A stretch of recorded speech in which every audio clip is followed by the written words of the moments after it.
Oke,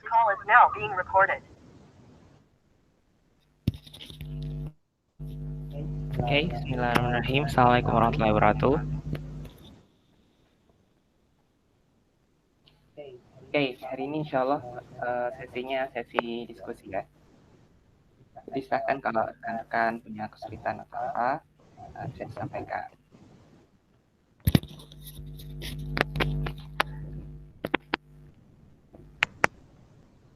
Tes, bisa saya mau cek suara kalian bisa kedengaran nggak? Saya absen dulu ya.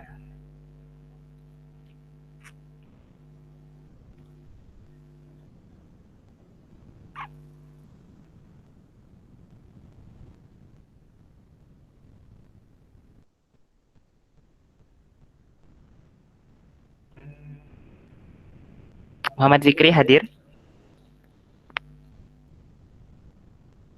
Teks yang mau dengar suara aja. Zikri.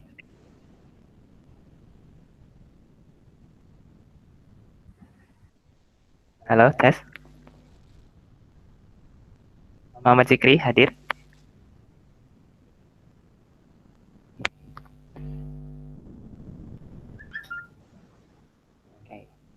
Coba pakai suara, saya mau cek souternya punya saya agak masalah suaranya.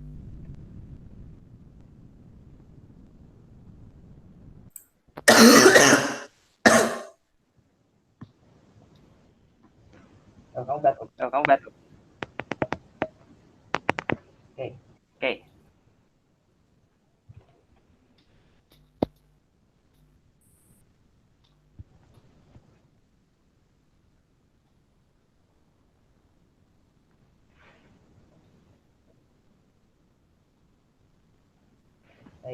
Baik, rekan-rekan sekalian. Jadi aslinya harusnya pekan ini kuis. Tapi kalau saya langsung dadaan kuis sekarang, saya yakin banyak yang mungkin kesulitan atau apa. Nah, jadi sebelum itu benar-benar terjadi, saya mau dengar gitu. Dari kalian tuh kira-kira kendalanya apa?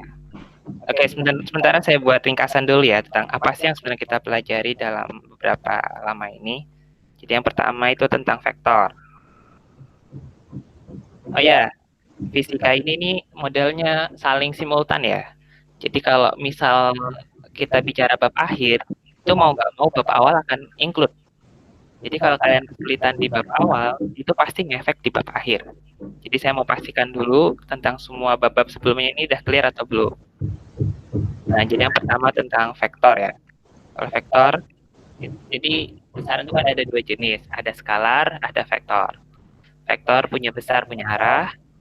Terus kalau dalam matematisnya, itu nanti ada dua perkalian ya, secara umum. Ada yang perkalian dot, artinya besaran vektor yang dikalikan vektor, tapi hasilnya skalar. Contohnya usaha. Itu adalah perkalian antara gaya dan perpindahan. B sama dengan F. Nah, di mana perkalian dot itu bisa menjadi F cos theta. Dan cara ngalikannya, kalau misalnya ada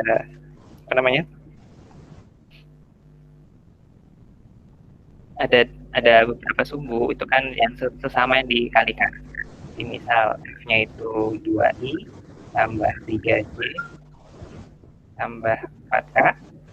Ini misal F-nya ya.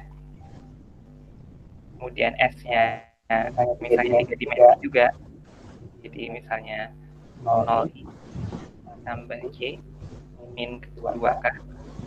Maka yang dikalikan yang sejenis. Berarti ini 0 tambah 3 min 8. Maka endingnya adalah min 5. Dengan teknik ini pula kita bisa mencari sudut yang lain. Karena di sini ada cos theta-nya ya, jadi bisa dicari. Ada yang masih kesulitan tentang vektor? Kalau kesulitan bilang ya. Saya kalau ini nanti yang di belakang akan sulit lagi. Kalau clear saya lanjutkan. Ini review lah istilahnya sebelum quiz. Kuisnya semuanya nih, Pak? Ya enggak. Kuisnya ya bab 5 aja. Tapi yang namanya bab 5 otomatis 1 sampai 4 include. Gitu. Jadi ini sebenarnya sudah urut. In fisika 1 itu sudah urut, dimulai dari vektor, kinematika, dinamika, usaha energi, momentum impuls, dinamika rotasi. Nah, itu nyambung semua. Makanya kalau cara pertama 1 sampai 4 itu akan otomatis masuk. Makanya saya mau clearkan dulu. Kalian kira-kira punya kendala di mana? Bab 1, 2, 3, 4, atau 5 saja? Oke, gini aja saya sampaikan dulu reviewnya. Nanti kalian bisa bebas tanya mau bab yang mana. Oke. Kemudian untuk vektor lagi ada namanya perkalian cross. Perkalian cross itu perkalian antara vektor dan dengan vektor, di mana hasilnya juga vektor. Jadi ada besaran fisik, besaran di alam semesta ini yang seperti itu. Contohnya adalah torsi. Jadi torsi itu adalah torsi itu vektor. Dan ternyata dia juga perkalian dari dua buah vektor. Apa itu? R cross F. Nah, jadi inilah namanya torsi. Ini adalah besaran vektor dengan perkalian cross. Bergema kayak gitu.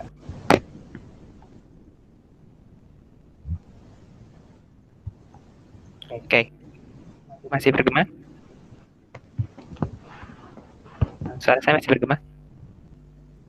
Oke, sip.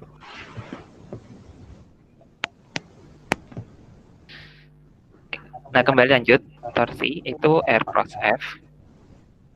Di mana perkalian cross itu, kalau ditanya besarnya, mutlaknya, itu tidak lain adalah R, F, sin theta. Apa artinya? Artinya hanya besaran yang tegak lurus sajalah yang punya torsi. Itu kenapa gaya dengan elemen gaya itu harus tegak lurus. Contohnya gini. Misal ada Excel.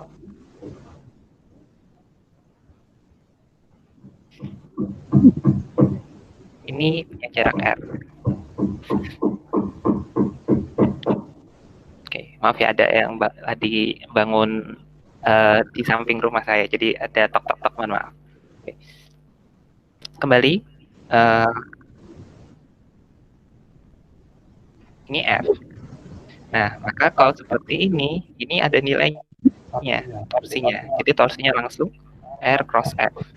Karena ini sudah tegak lurus. Kalau tidak lurus, tidak tegak lurus, maka tidak ada nilainya. Misal, ada kasus lain.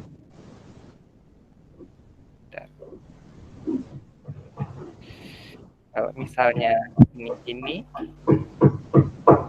terus F-nya ke arah sini, maka tidak ada nilainya. Karena R dan F satu sumbu. Saya buat gambar baru aja.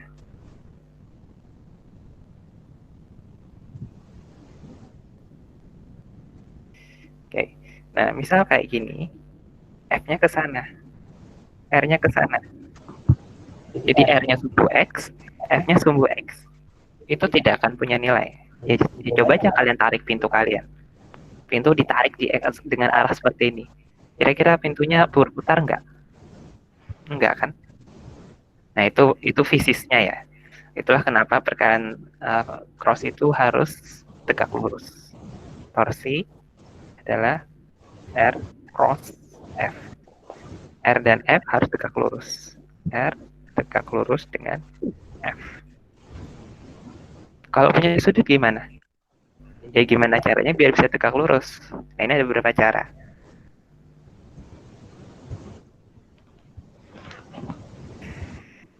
Mungkin contohnya kayak soal kemarin ya. Apa? Kayak gini ya.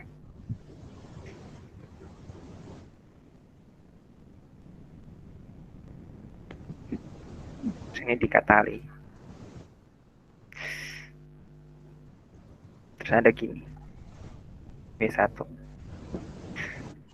Oke. Nah, saya mulai dari gaya W1 dulu, biar sederhana. Misal kita menggunakan titik poros di sini. Oke, jadi titik poros itu sebenarnya bebas ya, sembarang dipilihnya. Nah, yang penting nanti diselesaikan di masing-masing itu. Nah, misalnya kasusnya seperti ini, di mana ini kita sebut saja L. Maka, bagaimana menghitung torsinya? Maka dia harus L cross W1. Berarti tidak lain adalah L W sin theta. Karena tidak tegak lurus. L-nya ke sana, L-nya ke belakang, kita terusin aja, L-nya ke sana, W-nya ke bawah. Nah, kan dia membentuk sudut. Bentuk sudut, sehingga harus dikalikan dengan sin theta. Nah, pertanyaannya, sin theta pakai sudut yang mana? Ayo, sudut yang mana? Ini kah? Atau ini?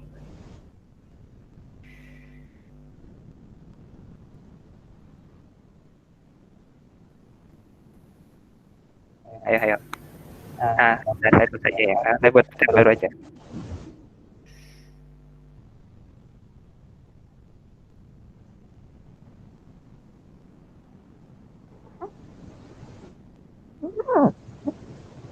W.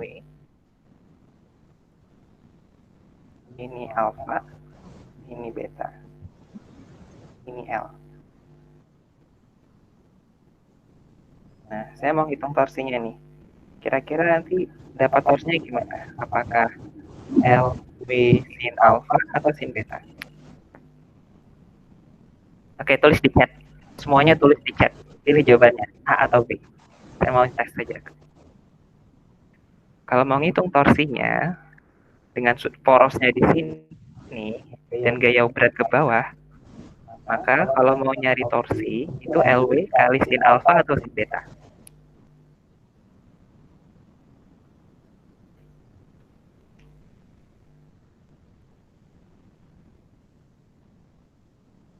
Oke, Akbar, Raffi, Wahid, jawab B. Oke. Oke, saya rasa semuanya sejauh ini yang menjawab beta. Ya, itu betul ya. Betul. Kenapa betul? Jadi gini, prinsipnya adalah gimana caranya kita dapat L itu tegak lurus dengan W. Nah, kalau kita pakai sin beta, itu dapatnya kayak gimana? Misalnya gini, L, ini beta, maka kalau kita pakai sin ini, maka yang kita dapatkan adalah panjang ini. Dan itu betul. Kita nyari yang garis biru ini. Garis biru inilah jarak antara poros dengan W. Nah, ini dia persis tegak lurus dengan W.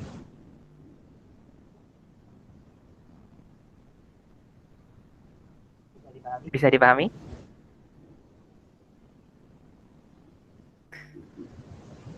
Baik, kalau bisa saya lanjutkan. Jadi itu ya. Jadi gimana caranya kita men-setting gaya dengan R itu tegak lurus. Itu tentang sin dan cos. Jadi sin cos itu alat ya. Ya, intinya adalah gimana bisa tegak lurus. Oke, kita lanjutkan. Kayaknya vektor insya Allah itu ya. Kayaknya nggak aneh-aneh. Oke, kedua kinematika. Kinematika itu secara umum rumusnya kan apa? Dua ya, kalau saya ringkas. V adalah ds dt. A adalah dv dt. Oke, pastinya cuma dua ini rumusnya. Yang lainnya turunan. Ya, meskipun mungkin tidak semua bisa menurunkan ya, tapi nggak apa-apa. Jadi kalau diringkas, V itu adalah integral A dt, S adalah integral V dt. Nah, dari sinilah nanti timbul berbagai persamaan. Jadi kayak misalnya di GLBB ya, gerak lurus berubah beraturan. Gerak lurus berubah beraturan berarti berubahnya teratur. Berarti hanya konstan. Itu GLBB.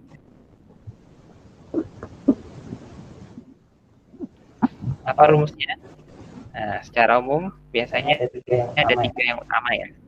S adalah I0T plus setengah T kuadrat. T I0 plus T. PT kuadrat I0 kuadrat plus 2A. Ya, ini yang sering ya, ambil DB. Dan nanti termasuk dalam graf parabola penerapannya. Tinggal diganti aja S dengan X atau Y. V0 jadi Vx, Vy.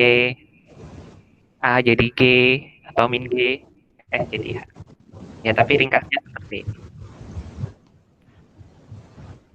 Jadi misal, apa namanya, diketahui percepatan dan kecepatan awal, berarti itu tidak lain adalah, misalnya gini, kalian sudah dapat percepatan nih, terus ditanya, berapa kecepatan akhirnya bila dia menempuh jarak sekian meter? Nah, kalian cek apa sih persamaan yang menghubungkan antara percepatan, jarak tempuh, dan kecepatan akhir. Nah, itu tidak lain adalah persamaan ketiga. Kok bisa? Karena ada A-nya, ada S-nya, ditanya VT-nya, di mana V0-nya biasanya 0. Tinggal masukin rumus ini, selesai. Nah, itu contoh kasusnya.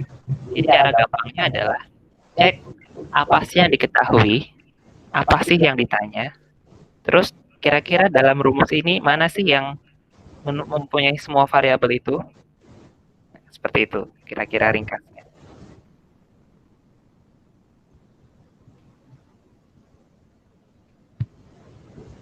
Oke, yang mungkin terkait trigonometri. Barangkali masih ada yang kesulitan tentang sin dan cos.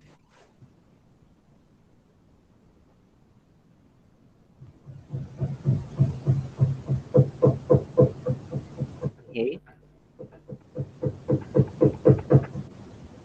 Oke. Nah, sebenarnya apa sih sin, cos, tan itu? Jadi sebenarnya itu adalah ilmu yang mempelajari antara perbandingan jarak dalam sebuah segitiga dengan sudut. Kenapa ini ada? Karena ternyata ini memudahkan dalam perhitungan. Jadi kalau kita lihat, kok ribet ada sin, cos, tan? Ya lebih ribet lagi kalau nggak pakai sin, cos, tan. Ngitungnya nggak akan selesai. Seperti itu. Jadi ya memang inilah toolsnya. Toolsnya dalam menyelesaikan permasalahan. Nah, apa itu sin? Nah, sin itu depan miring. Jadi ingat aja seberangnya alfa, seberangnya sudut apa? Nah itu. Karena kadang tidak selalu mulus seperti ini. Ini kan mulus ya, enak ya ngelihatnya ya. Sin alfa itu y per f, cos x per f, tan y per x. Tapi ada kalanya sudutnya itu muter-muter gitu. Muter-muter tuh gimana? Ya misalnya kayak tadi.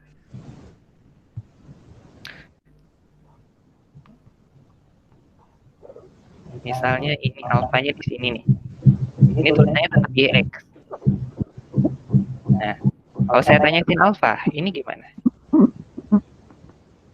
Kalau sudutnya di sini posisinya, jadi pasti X per F. Kalau cos, ini malah Y per R. Kalau tan, ini malah X per Y. Jadi ingat ya, jangan terkecoh dengan huruf Y, X, dan R. Tapi yang dilihat adalah sudutnya. Sudutnya di mana? Nah, baru nanti didefinisikan. Sin itu depan miring. Karena alfanya di sini, berarti kalau nyadiin ya depannya mana X, miringnya X, berarti X per X. Dan seterusnya. Sampai sini ada yang mau ditanyakan dulu? Hanya boleh pakai voice, boleh pakai chat ya. Nah. Oke, kalau nggak ada saya lanjutkan. Nah, kira-kira itu bab 2 ya, yang mungkin akan sering dipakai di. Nah, sekarang bab 3. Bab 3 itu tentang dinamika partikel. Apa sih dinamika partikel?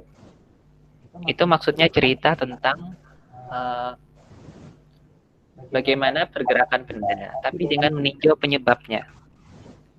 Kalau kinematika itu kan nggak meninjau penyebabnya. Yang dia tinjau cuma kecepatan, percepatan, jarak, dan waktu. Nah, sementara untuk dinamika itu sudah melihat apa sih penyebabnya. Nah, dalam ini penyebabnya tidak lain adalah gaya. Maka persamaan yang paling fundamental di sini adalah sigma F sama dengan MA. Inilah persamaan paling fundamental di bab 3. Di mana sigma F itu adalah semua gaya yang bekerja. M itu massa bendanya, A itu percepatannya. Nah, di sini ada beberapa kasus ya. Pertama kasus setimbang. Setimbang itu maksudnya benda itu apa? Total gayanya 0. Ketika total gaya 0, apa yang terjadi? Massa kan nggak 0 ya. Maka yang harus 0 adalah A. Berarti dalam kasus ini A-nya juga 0. Apa makna A 0? Berarti tidak ada percepatan. Berarti kecepatan konstan. Konstan itu bisa nilai, bisa juga 0. Jadi cirinya adalah tidak ada percepatan. Atau kecepatan konstan atau kecepatan 0. Nah, itulah saat berlaku sigma F sama dengan 0. Ya, ini kita sering disebut dengan hukum 1 Newton.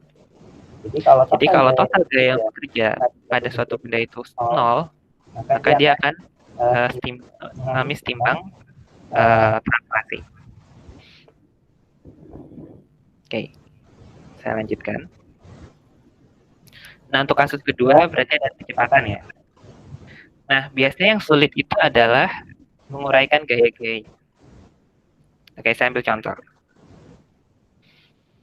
Jadi misal ada ini ya.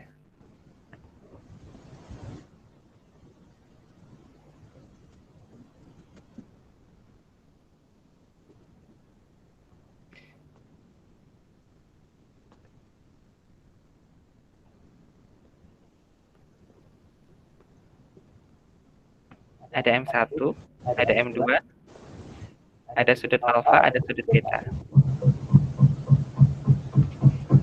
Nah, jadi langkah pertama di bab 3 itu adalah menggambar. Lebih khususnya menggambar diagram gaya. Nah, ini sudah bisa atau belum? Kalau belum berarti harus dilatih memang. Jadi misalnya ada kasus ini. Ada dua buah benda, misalnya M1 2 kilo, M2 5 kilo. Oke, nah untuk dinamika partikel katrol masih diabaikan ya. Kemudian alfa misal 37, beta adalah misalnya seperti itu. Terus ada gaya geseknya. Nah, gimana cara gambarnya? Nah, jadi ya baiknya digambar satu-satu. Atau kalau gambarnya cukup besar ya bolehlah langsung jadi satu ke satu.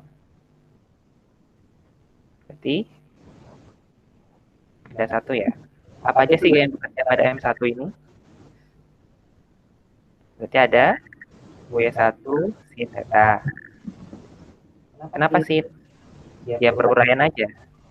Kalau ini ada W-nya ke bawah, terus ini alfanya kan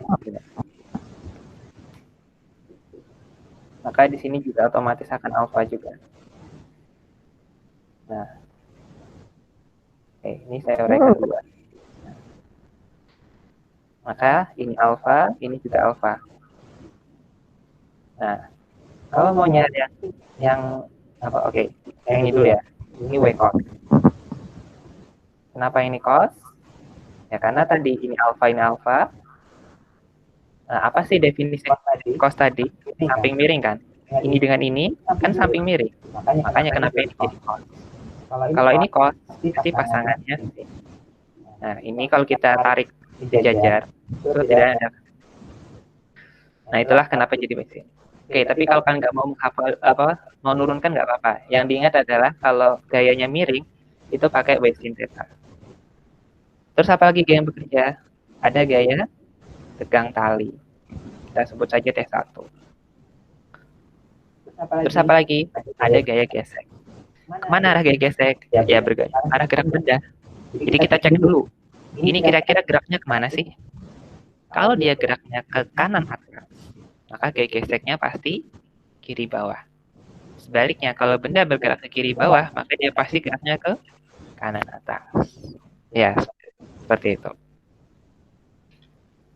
Sampai sini jelas?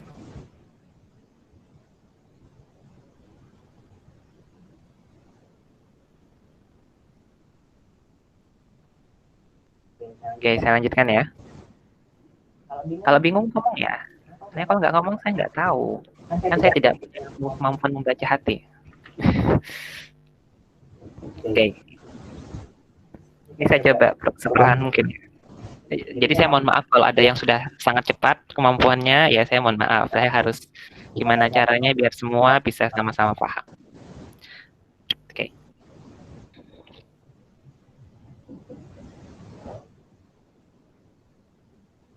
Nah, benda dua gimana? Ya hampir sama ya. Kebetulan ceritanya mirip. Nanti kalau berbeda disesuaikan. Berarti di sini W2 sin theta. Oh, sorry, beta tadi ya. Ini ada T2. Terus nanti ada W cos theta.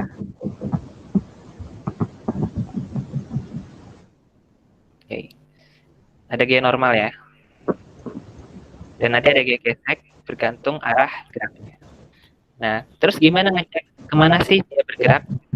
Ya kita lihat mana gaya yang lebih besar. Jadi kan gayanya kan cuma dua ya. Maksudnya yang menggerakkan itu kan gaya berat. Apakah ke kiri bawah atau kanan bawah? Nah itu yang kita cek. Ini bukan sekedar cek masanya saja, tidak. Tapi gayanya. Berarti dalam hal ini adalah W1 sin theta, W2 sin theta. Itu yang dicek. Karena tidak kadang meskipun masanya besar, tetapi sudutnya kecil, maka efeknya ternyata dia bisa kalah dengan yang masanya kecil. Oke.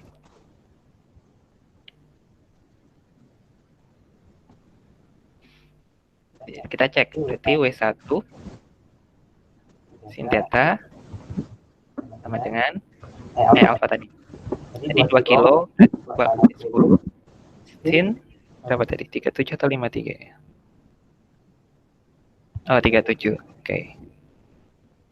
Sin 37 itu tidak lain adalah 3/5 ya. Atau 0,6. 6, 12. 12 Newton. W2 sin beta itu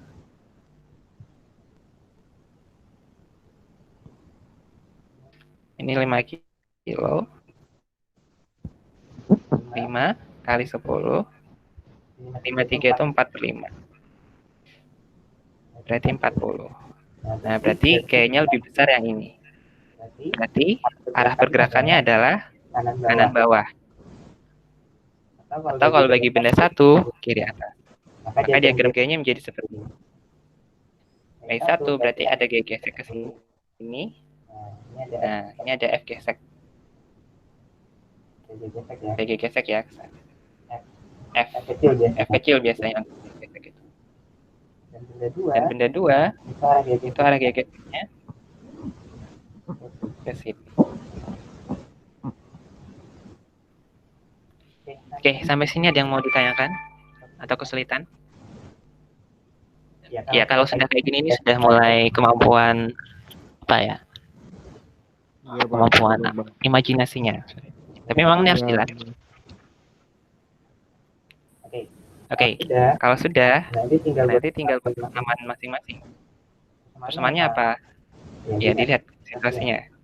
Kalau pada benda satu, ada sumbu Y. Nah, sekarang Y-nya kita pakai sumbu ini ya. Jadi lebih mudah kalau kita menggunakan sumbu XY bidang. Berarti ini Y, ini X.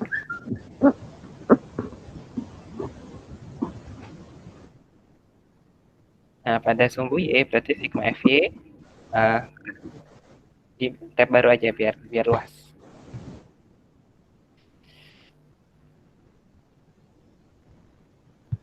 Berarti sigma FY sama dengan 0. Kenapa 0? Karena kan dia nggak naik turun ya, kecuali kalau naik turun. Dalam hal ini cuma G normal dan W cos. Jadi N adalah W cos N. Ngapain sih nyari N? Ya, biar kita bisa dapat G gesek.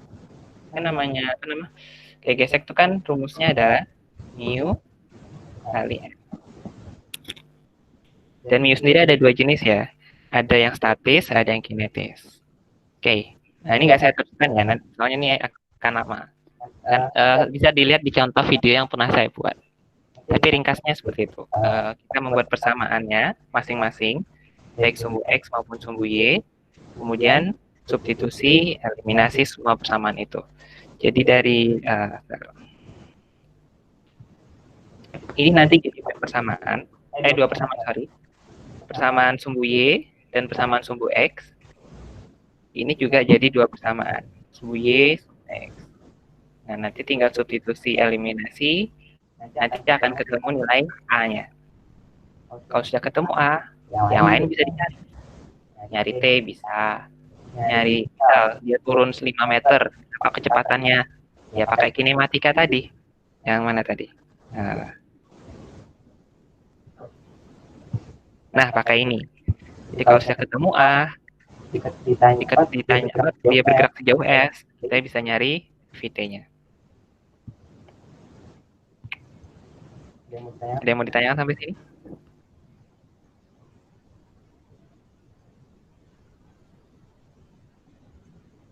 Oke, kalau nggak ada saya lanjutkan ya.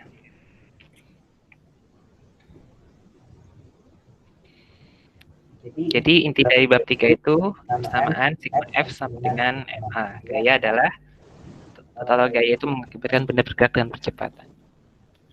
Oke, selanjutnya bab 4, usaha energi. Nah, usaha energi itu intinya di sini. W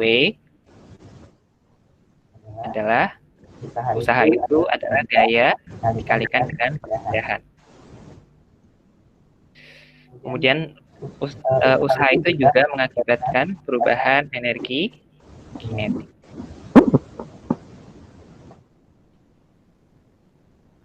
Oke, intinya di sini. Maksudnya gini, misal sebuah balok didorong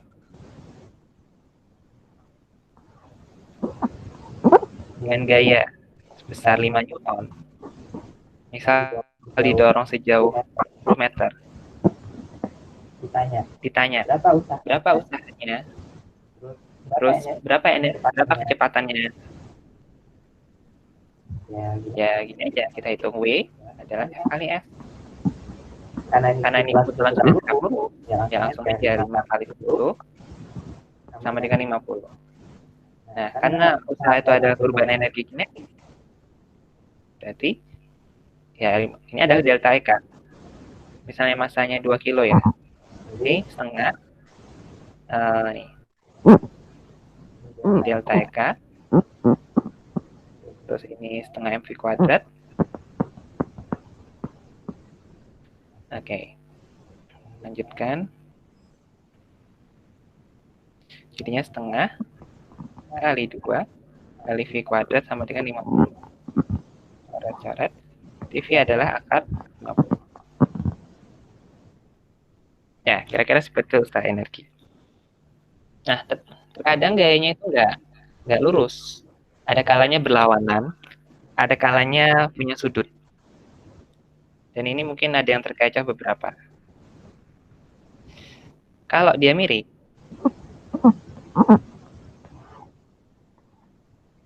punya sudut ya. Ini ada F, ini ada S. Alfanya misal 37 derajat.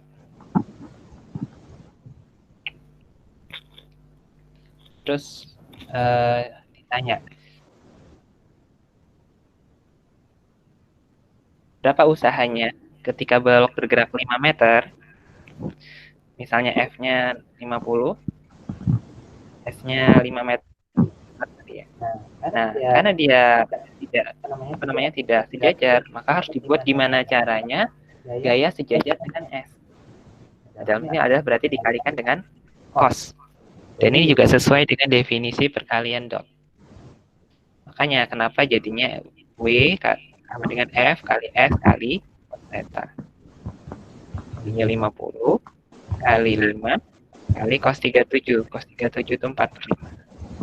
Didapatlah nilainya adalah 200 joule. Nah, terus ditanya berapa kecepatannya? Ya pakai skala energi tadi ya. Yang W sama dengan delta EK. Misalnya masanya 2 lagi ya biar gampang. Berarti setengah kali 2 kali 1 kuadrat sama dengan 200. Coret berarti V adalah akar 200. Itu contoh kalau punya sudut. Nah, ada lagi yang contoh yang tolak belakang. Contohnya kayak gaya gesek atau gaya gravitasi. Misal,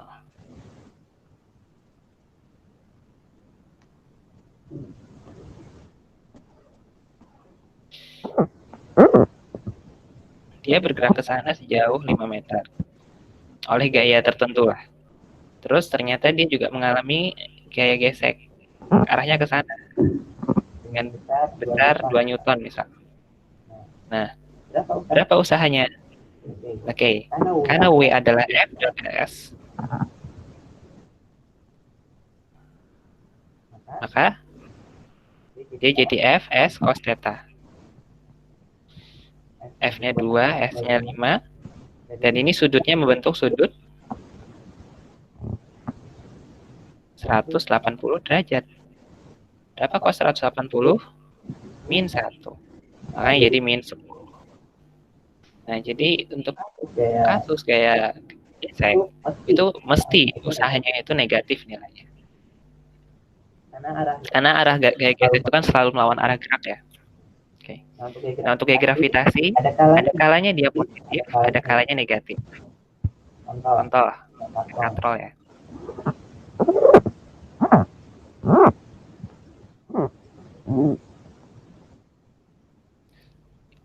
Misalnya ini ada M2, ini M1.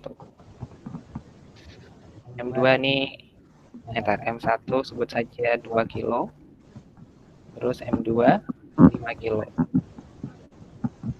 Nah, dia pasti bergeraknya gini kan ya. Nah, sehingga bagi M1 itu gaya gravitasinya melawan arah gerak. W1 ke bawah, tapi dia geraknya ke atas. Maka bagi M1 ini pasti W-nya negatif atau kurang dari 0.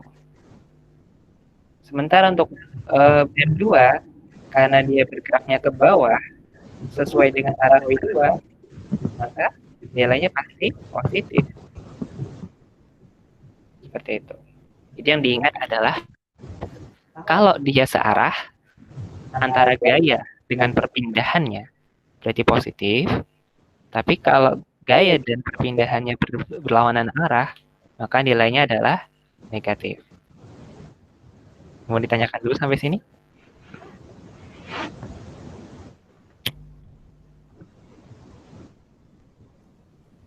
Oke, saya lanjutkan. Nah, di dalam usaha energi juga nanti akan berlaku beberapa hal ya, seperti kekalahan energi mekanik, di mana persamaan ini juga memudahkan untuk mencari nilai kecepatan dan sejenisnya lah. Ketika dengan dinamika partikel relatif sulit. Ya, yang paling sederhana ini. Misalnya ada sebuah batu dijatuhkan ya. Dari ketinggian, sebut saja 5 meter. Terus ditanya adalah berapa kecepatan saat jatuh di sini. Nah, ini bisa diselesaikan dengan kinematika, dinamika, maupun dengan skala energi. Enggak masalah, yang manapun boleh. Tinggal kita cari mana sih yang paling praktis. Oke. Nah, misalnya kalau skala energi, berarti energi mekanik awal, kita sebut saja IMA ya, kondisi A, sama dengan IMB. Nah, kondisi A di sini, kondisi B di sini. Saat di kondisi A, dia punya energi potensial tapi nggak punya kinetik. Oke, saya tulis lengkap dulu aja. BA tambah EKA sama dengan EPB EKB tambah EKB. Oke, nah di mana saat di titik A itu dia hanya punya potensial, berarti ini nilainya 0. Sementara di titik bawah itu biasanya dia ada acuan 0 gravitasi. Maksudnya acuan titik 0 lah, titik 0, sehingga di sini ya tidak ada energi potensialnya. Jadi kalau diringkas, energi potensial sama dengan energi kinetiknya.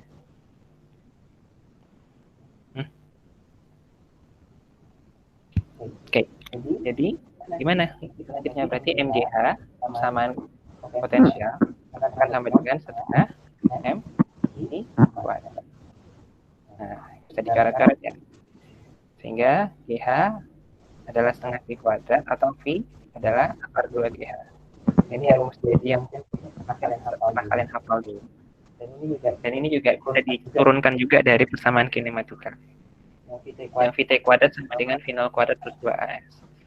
Jadi nanti akan dapatkan nilainya adalah V sama dengan akar 2 kali 10 kali 5 tadi ya. Ini 100 berarti 10. Oke. Nah, ini yang sederhana. Dan kayaknya mirip sama yang kinematika ya. Tapi saya akan tunjukkan betapa persamaan energi mekanik itu kadang lebih enak dibandingkan dengan dinamika.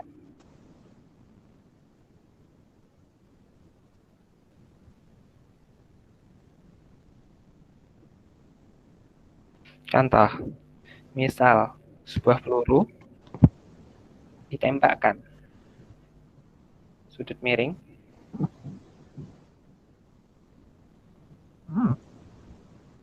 Ya, kita nggak tahu sudutnya. V-nya adalah 5 meter per sekon. Atau 50 deh, biar agak besaran. Terus ditanya, berapa kecepatannya di titik ini, di mana dia punya ketinggian 10 meter misalnya. Sudutnya nggak tahu. Menggema, maaf.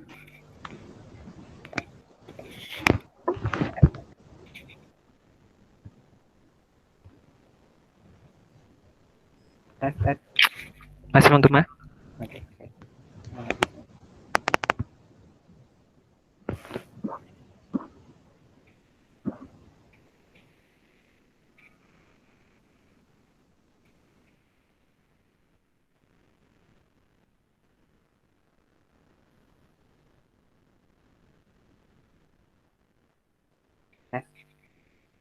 Tes.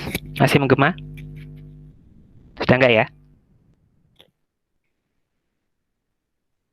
Oke. Tidak, Pak. Tidak. Oke, alhamdulillah. Tidak menggema. Sudah lancar. Oke, sekarang. Baik. Nah, untuk kasus seperti ini, misal ada sudutnya ya. Ada sudut atau tidak ada sudut, ya sama aja sih. Nah, kalau kita pakai kinematika, ini akan rumit.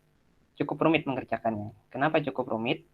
Karena ini nanti harus diuraikan dalam sumbu X dan sumbu Y. Sebentar. Ini papannya masih kelihatan kan ya? Hilang, Pak. Hilang. Oh, hilang. Bentar. Share.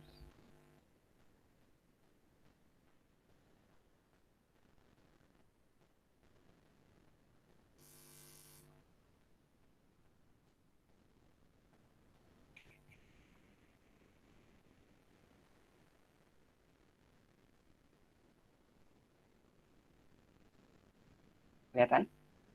Kelihatan ya? Ya, sudah, Pak. Oke, sip. Nah, kalau kita ngerjakan dengan cara kinematika, itu akan agak rumit. Kenapa rumit?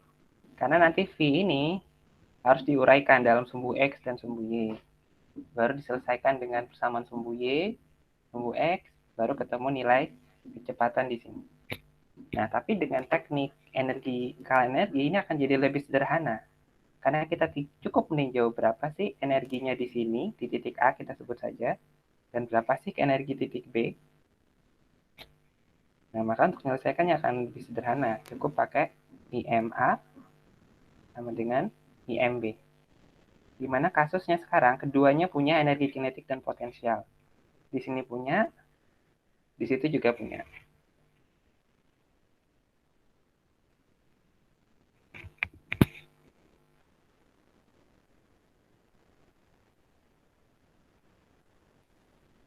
Nah, di kiri itu cuma setengah mv kuadrat aja ya, setengah mv kuadrat. Sementara yang sisi kanan itu ada energi potensialnya, ada MGH, dan ada setengah mv kuadrat. Ini B, ini A ya. Oke. M-nya bisa dicoret semua. Jadi setengah kali 50 kuadrat. Ini 10 kali 10. Plus setengah I kuadrat. Oke. Biar enak kita kali 2 semua. Jadi ini 2500. Ini 10 kali 10, 100 kali 2, 200. Plus V kuadrat.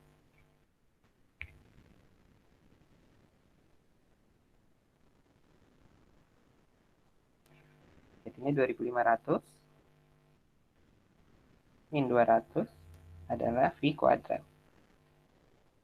Yang kita dapatkan V-nya adalah akar 2300. Nah, jadi sederhana, cukup satu persamaan selesai. Nah, itu contoh penerapan dari kekalan energi mekanik. Ada yang mau ditanyakan? Jelas?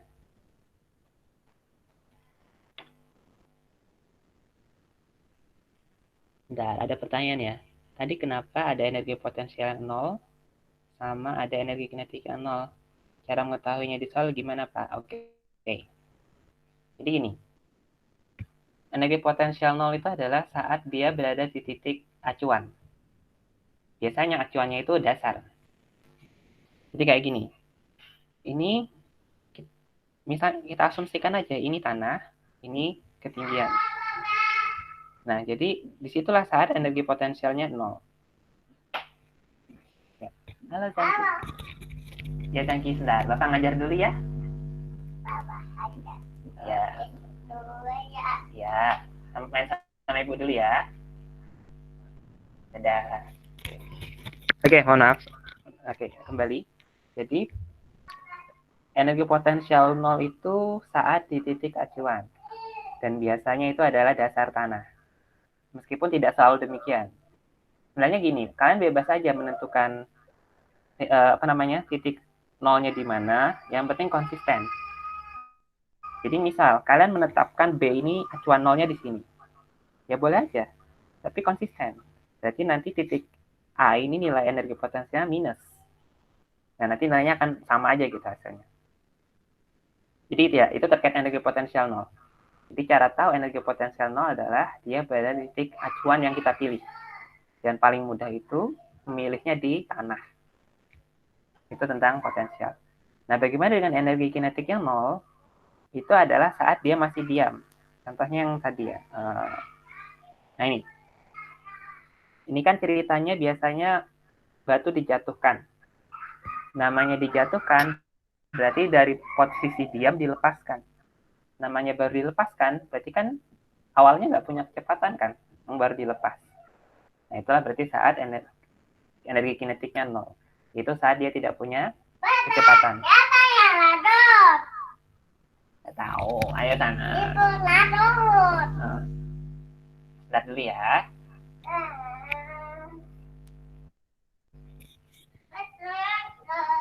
Ya, sama Ibu ya. Oke. Kembali, nah jadi gini. Gimana tahu energi kinetik nol? Itu adalah saat kecepatannya nol. Dengan kata lain dia diam. Contoh pertama ini, ketika dia dilepaskan dari ketinggian. Contoh lain adalah saat benda dilempar ke atas. Oke, saya buat contohnya ya. Contoh lain, misal benda dilempar persis ke atas sampai titik tertinggi. Nah, definisi titik tertinggi apa sih? Berarti saat dia sudah tidak bisa naik lagi kan? Saat dia nggak bisa naik, berarti apa yang terjadi? Berarti dia diam atau kecepatannya sudah sempat mengalami nol. Jadi definisi titik tertinggi itu adalah saat kecepatannya pada sumbu Y 0. Nah, kalau misalnya dia cuma satu sumbu gini, berarti saat disinilah energi kinetiknya 0. Seperti itu. Di sini, ya sama dengan 0. Tapi kalau dia misal dua sumbu gimana? Ya berarti EK-nya nggak 0. Jadi kalau misalnya gini ya, tembakkan kayak gerak parabola gitu, maka di sini, ini yang 0 tuh VY-nya. VY 0 di sini. Ini VY 0. Tapi Vx tidak. Vx tidak. Vx-nya tetap V0x. Maka di titik tertinggi, itu dia punya energi kinetik tetap. Oke, gimana Akbar Ramadan? Bisa dipahami? Atau ada yang masih bingung?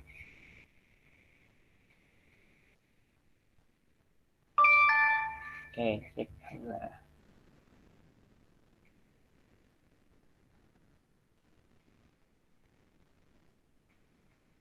Oke, saya lanjutkan. Sampai mana tadi? Oke, ini ya. Jadi sampai kekalahan energi mekanik. Nah, jadi itu persamaan ini sangat berguna kalau cuma mau tahu kecepatannya. Kalau kita tahu perubahan posisi di mana, mau tahu perubahan kecepatannya pakai kekalahan energi mekanik. Oke, saya lanjutkan.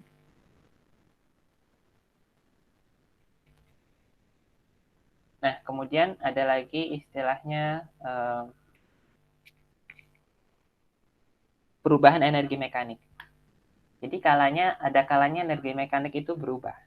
Kapan itu terjadi? Ketika ada gaya eksternal yang bekerja. Baik itu gaya gesek atau gaya F tambahan. Maka dalam kondisi itu tidak berlaku kekalahan energi. Karena energinya bertambah atau berkurang. Bergantung ceritanya seperti apa. Oke, misalnya gini.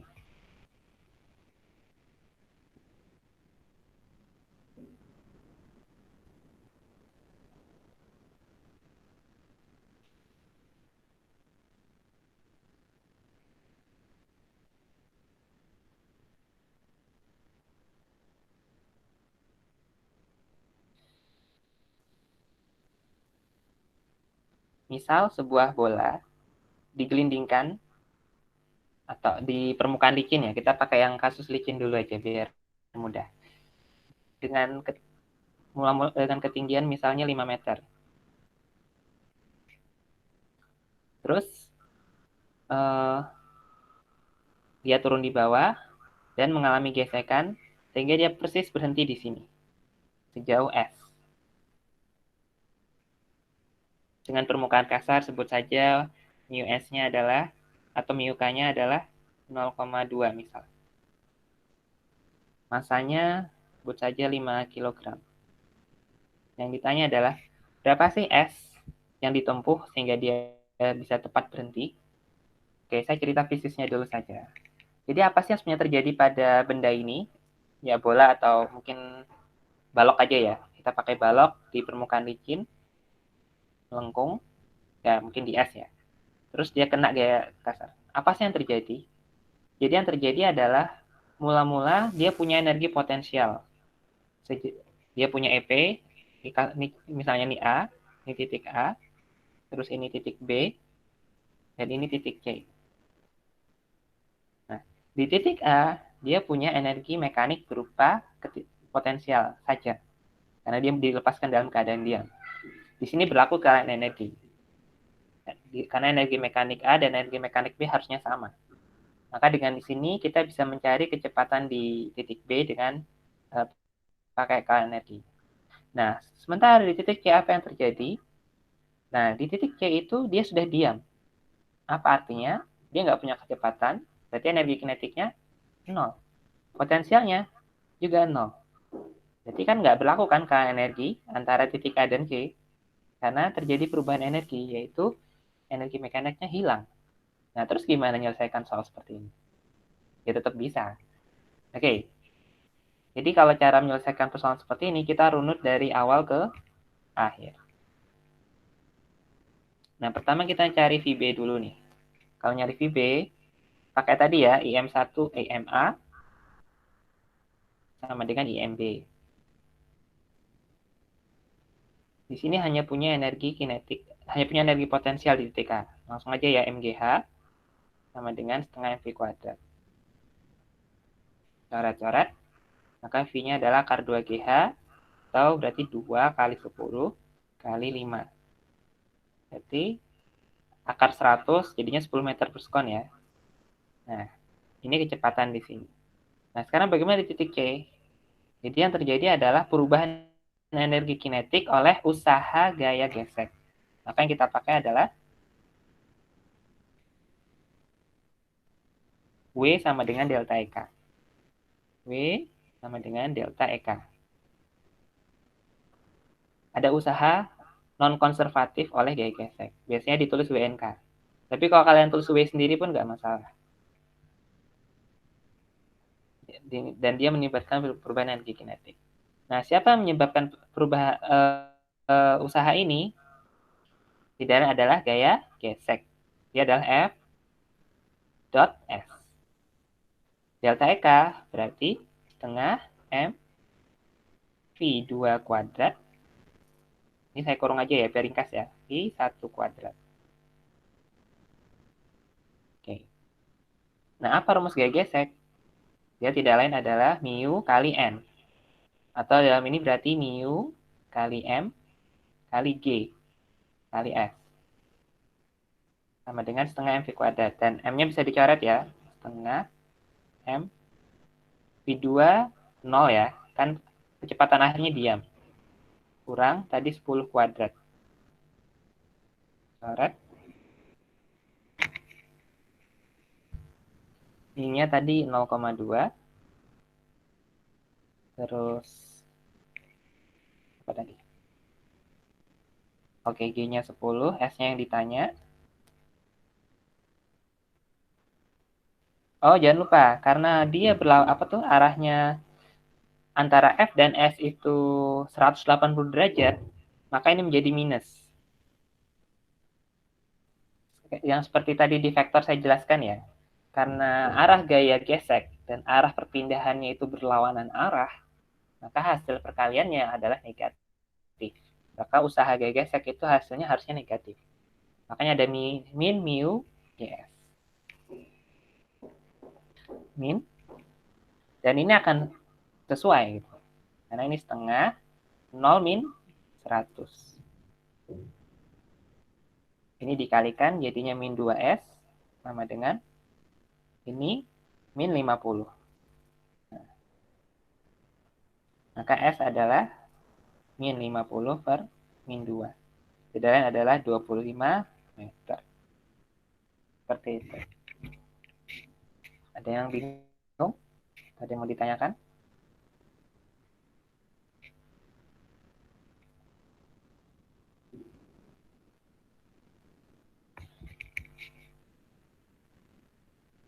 Oke, saya lanjutkan ya.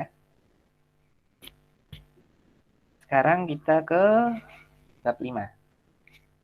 Ya, jadi memang hari ini temanya review ya. Nah, sorry, momentum impulse belum. Oke. Momentum impulse. Apa sih momentum impulse? Itu momentum itu besaran yang menggambarkan kondisi gerak benda ya. Dalam hal ini adalah massa dan kecepatannya. Ini berbeda dengan energi. Kalau energi itu kan tidak punya arah. Nah, kalau momentum itu punya arah. Makanya momentum itu didefinisikan sebagai M kalikan dengan V. V-nya vektor, V-nya vektor. M-nya skalar. Jadi, ini adalah besaran yang menggambarkan kondisi gerak benda. Contohnya kayak bola bergerak, atau apa gitu. Nah, di dalam momentum itu berlaku kekekalan momentum. Maksudnya apa? Jadi kalau ada dua benda bertumbukan, ya misalnya ada bola, numpuk bola lain, ini misalnya A, ini B, ini sebelum tumbukan. Nah, setelah bertumbuk, misal kondisinya ada macam-macam, bisa mental kayak gini, ini lenting sempurna biasanya kayak gini. Atau bisa juga nempel, bergabung, terus geraknya sama-sama ke sana. Nah, semua ini kondisi ini tetap berlaku kekalahan momentum. Apa persamaannya?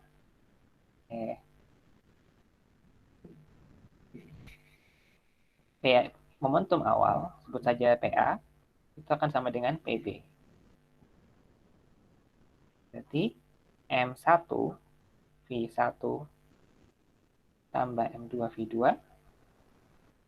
akan sama dengan M1 V1 aksen tambah M2 V2 aksen. Nah, ini akan selalu berlaku. Nah, dalam beberapa kasus, substitusi persamaan ini sudah selesai. Jadi kayak contohnya misal benda menyatu. Kalau benda menyatu, berarti V1 aksen dan V2 aksen sama. Kalau menyatu, kayak tadi ya, ceritanya dempet gini barengan, berarti V1 aksen sama dengan V2 aksen. Berarti ini sama dengan kita ringkas V aksen. Ini contohnya kayak peluru yang bersarang di balok ya, kayak ditembak terus bersarang. Nah, untuk kasus seperti ini berarti berlaku yang seperti ini. Ini bahasa lainnya adalah tidak lenting sama sekali. Tidak lenting.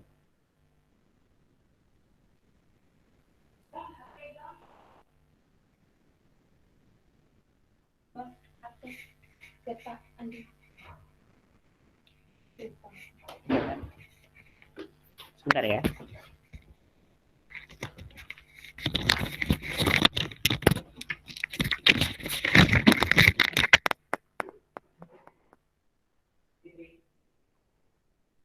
Yallah, yallah, yallah.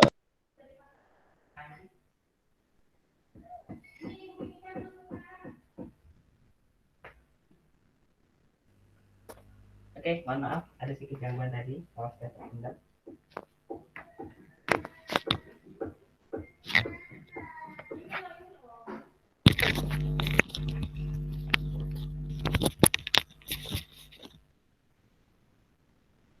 Oke.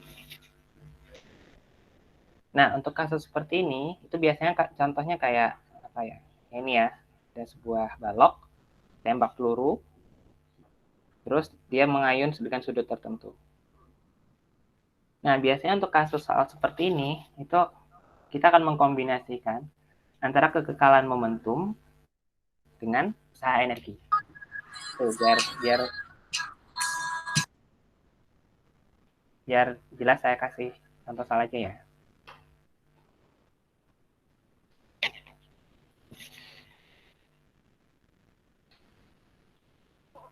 Buah peluru ditembakkan ke sini, kemudian sehingga dia berayun dengan sudut kita sebut saja 37 derajat. Apa?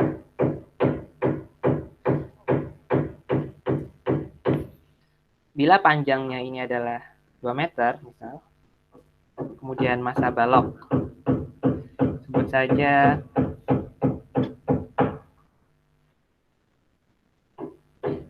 950 gram ya. Terus massa peluru, sebut saja 50 gram.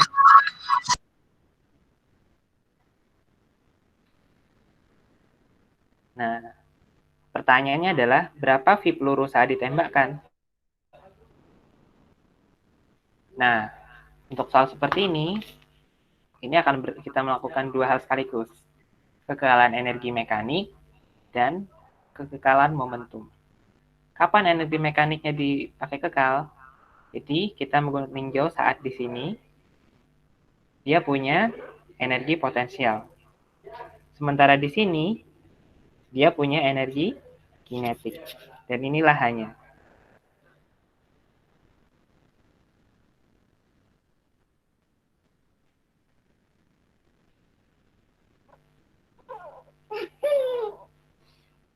Oke, ini ya, hanya di sini.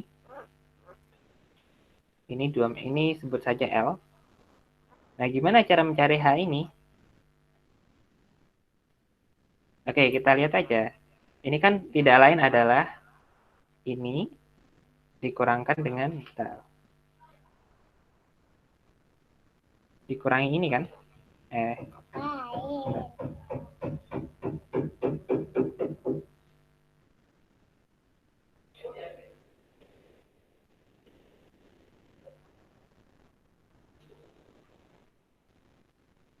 Oke, jadi H itu tidak lain adalah L dikurangi dengan yang merah itu kan? Kita sebut saja L aksen. Gitu kan sebenarnya, kalau dari gambar lo ya. Hanya ini, nah kita kan mau nyari L aksen, apa namanya, kita mau nyari H. H itu tidak lain adalah L min L aksen. Oke, ada yang bingung nggak kenapa H bisa jadi L min L aksen? Bisa paham ya dari gambar ya? L-nya segini, L aksennya segini. Berarti kan H, saya pakai warna ungu aja deh. Warna apain? Nah, H Apain? itu kan tidak lain adalah L min L aksen kan? Bapak apain warna? Biar jelas nih. Oke. Wait. Nah, apa itu L aksen? Oke, nah L aksen itu tidak lain adalah kalau kita lihat segitiga ini,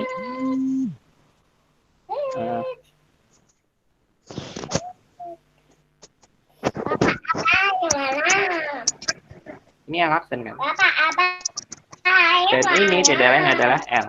Bapak apain warna? Angki sana dulu ya, sebentar ya, kita tolong. Nah, inilah alfanya. Nah, tadi apa tadi?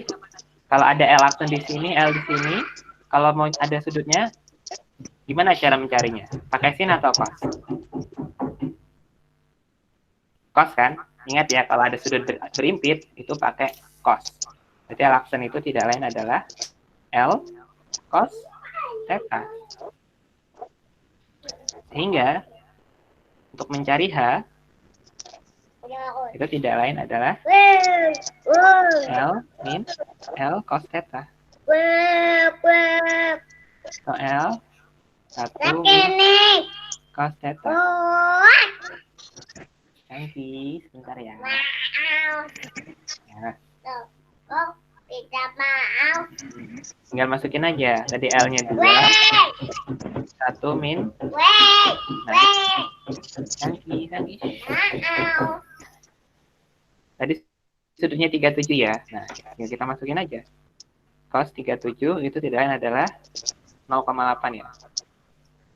Dikurangkan 0,2 berarti hanya adalah 0,4 meter. Nah, kalau sudah, baru kita pakai kalian energi. Yaitu kondisi A dan kondisi B. Jadi ada dua kondisi ya. Kondisi satu di sini, di mana posisinya peluru sudah bersarang ya. Dan kondisi dua, ini kondisi B, ini kondisi C. Kondisi A itu belum pertumbukan. Nah, ini hanya kita sudah dapatkan. Berlaku ke energi. Berarti IMB adalah IMC. Di sini di titik B itu dia hanya punya kinetik. Sedangkan di C dia hanya punya potensial. Nah, berarti di sini setengah mv kuadrat. Di sana mgh. Cara coret sehingga kita bisa dapatkan V sama dengan akar 2GH. Dimana hanya tadi sudah kita hitung ya.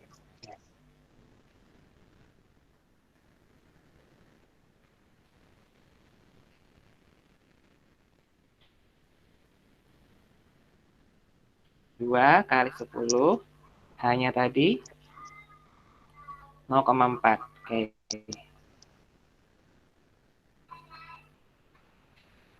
Berarti akar 8. Atau ini adalah 2 akar 2. Dimana akar 2 itu sekitar 1,4 ya. Jadi kalau dibulatkan ini sekitar 2,8. Ini V di titik B, VB ya saya tuliskan. Nah, kalau sudah dapat ini, baru kita tinjau yang kondisi A dan B. Berarti kondisi saat sebelum bertumbuk dan setelah bertumbuk. Jadi, kondisi A itu seperti ini. Ini kondisi A ya, belum bertumbuk. Kemudian saat bertumbuk, berarti kondisinya seperti ini. Yang kita dapat ini kondisi B. Inilah kondisi B. Nah, di sini kita berlakukan kekekalan momentum. Berarti PA sama dengan PB.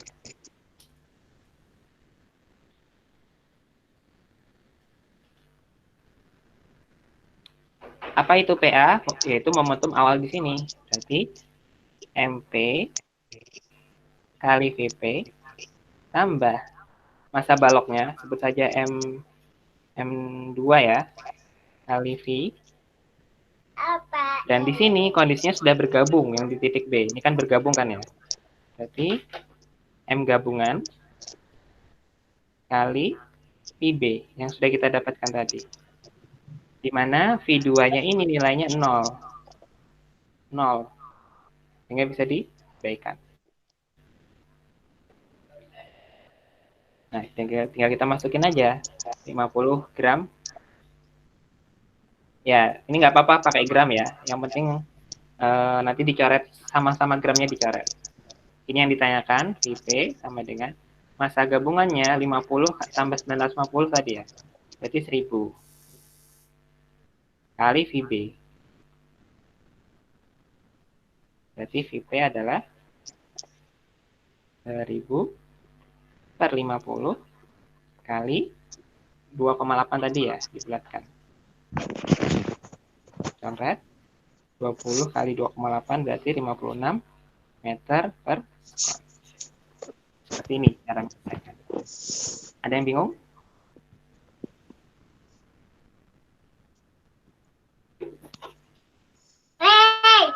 Ini contoh aplikasi menggabungkan antara kekalan momentum dan kekalan energi mekanik. Fitri, tolong nih Zaki.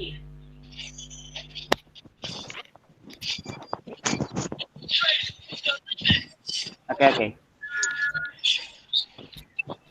Baik, saya lanjutkan ya. Nah, itu contoh momentum dengan kekalan energi mekanik.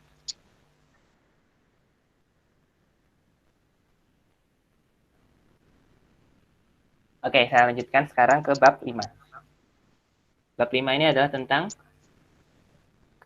torsi dan momen inersia. Nah, apa beda antara bab 5 dengan 3-4? Jadi kalau bab 3-4 itu benda dianggap partikel. Jadi kayak dianggap titik gitu. Nah, sementara atau lebih tepatnya benda bergerak dengan pusat masanya. Nah, tapi kalau kasusnya dinamika rotasi itu benda sudah tegar gitu. Sehingga gaya di satu titik belum tentu sama dengan titik lain. Dan gaya pada satu titik itu bisa mengakibatkan rotasi. Nah, ini yang membedakan. Nah, di dalam bab 5 itu persamaan yang penting itu adalah ini, sigma torsi adalah I alfa. Ini yang penting. Jadi total akumulasi torsi itu akan mengakibatkan percepatan sudut pada suatu benda. Nah, tantangannya lagi di bab 5 adalah I itu tidak sesederhana massa. Kalau bab 3-4 itu kan massa jelas ya, 5 kilo ya 5 kilo, 2 kilo ya 2 kilo. Nah, tapi kalau di bab 5, I sendiri itu jadi tantangan juga. Bagaimana cara menghitung I itu sendiri? Nah, secara umum, momen inersia itu kan sigma mr kuadrat ya, kalau dia partikel. Kalau dia partikel, sigma mr kuadrat. IRI kuadrat lah. Maksudnya kalau ada partikel 1, 2, 3 ya tinggal M1 kali S1 kuadrat tambah M2 kali S2 kuadrat. Ini kalau berupa partikel. Nah, Tapi Pipis. nah, tapi bagaimana kalau dia itu berupa benda tegar? Macam-macam. Nah, kalau silinder itu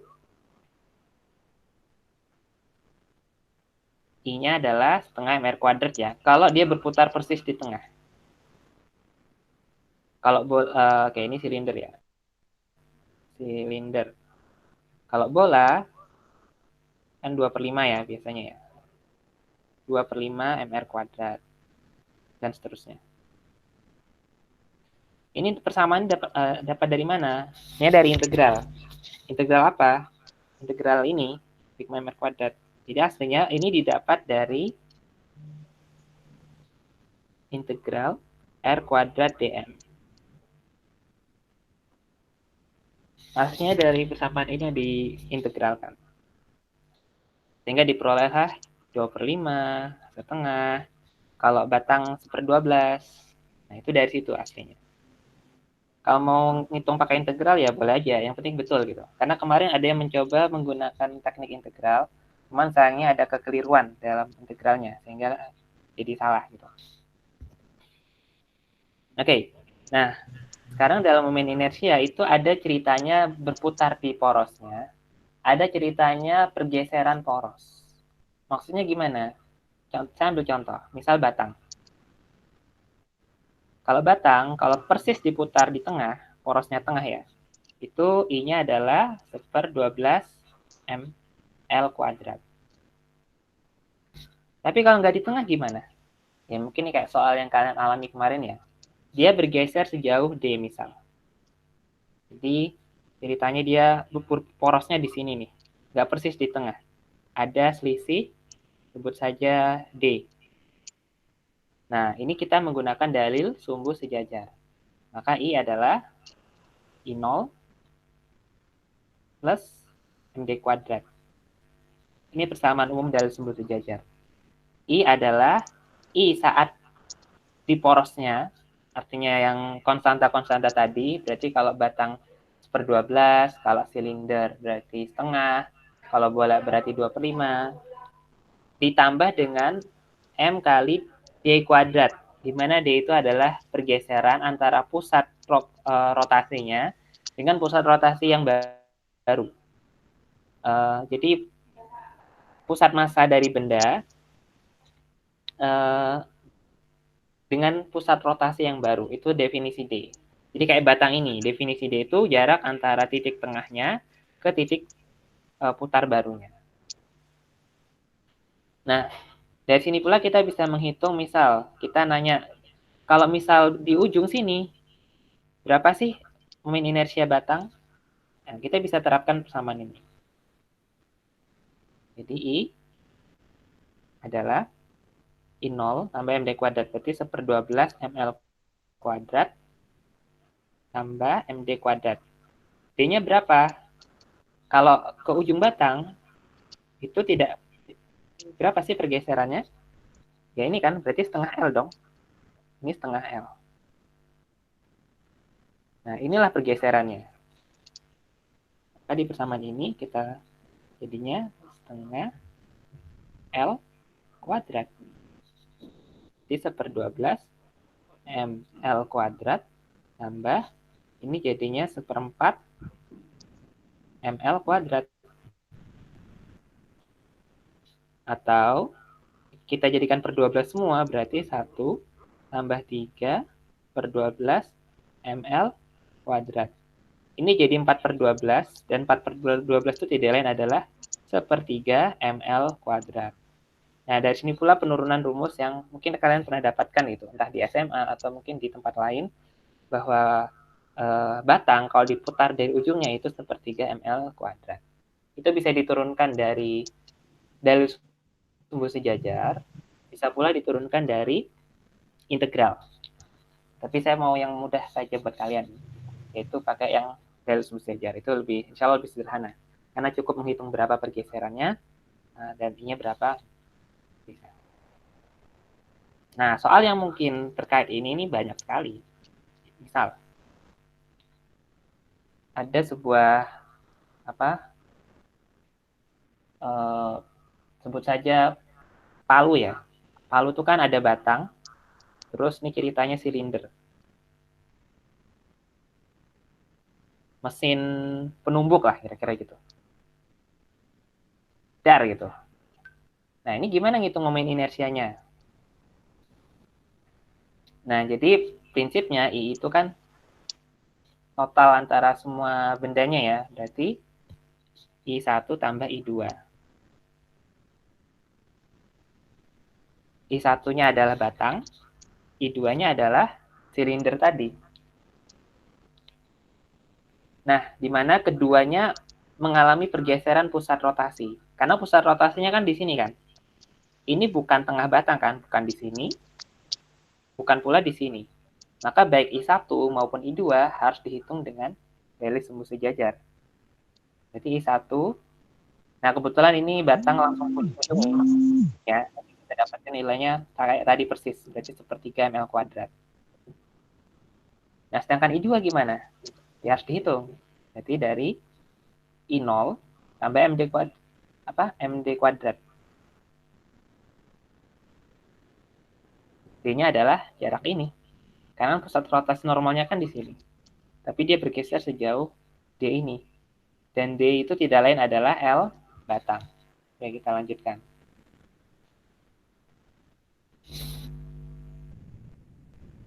Nah, biar enak pakai angka aja ya. Oke, misalnya masa batangnya itu di sini aja biar kelihatan jelas. Misalnya MB 2 kilo. Terus M silinder itu sebut saja 3 kilo. 4 kilo aja deh. 4 kilo. Oh, MB 6 kilo gini aja, biar angkanya agak bulat. MB 6 kilo, masa silinder 4 kilo. Terus panjangnya sebut saja 2 meter.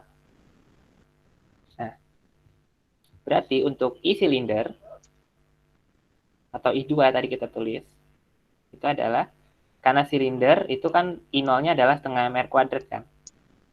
Oh ya, R silinder misalnya 0,5 meter misalnya.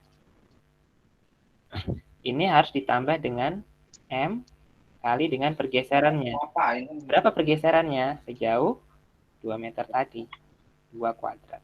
Terus ngerjain dia di sana?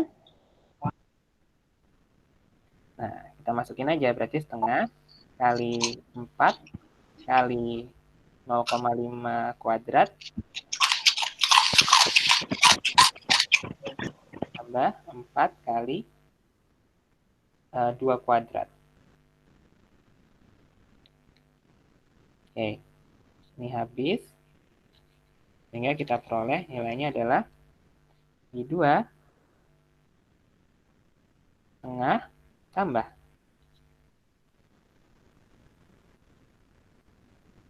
4 kali 4, 16 berarti. 16. Berarti 16 setengah kilogram meter kuadrat. Sementara I1 tadi kan langsung sepertiga ya, sepertiga kali 6 kali 2 kuadrat. Coret-coret 8. Maka I gabungannya tidak lain adalah, kita jumlahkan, I gabungan adalah 16,5 tambah 8. Jadinya adalah 24,5. Nah, ini contoh menghitung I itu tidak sederhana. Karena nanti, buat apa kita ngitung I nanti? Biar kita bisa ngitung persamaan awal tadi. Sigma torsi adalah I kali alfa. Nanti kalau I-nya sudah tahu, torsinya tahu, maka alfanya bisa dihitung. Sampai sini ada yang mau ditanyakan dulu?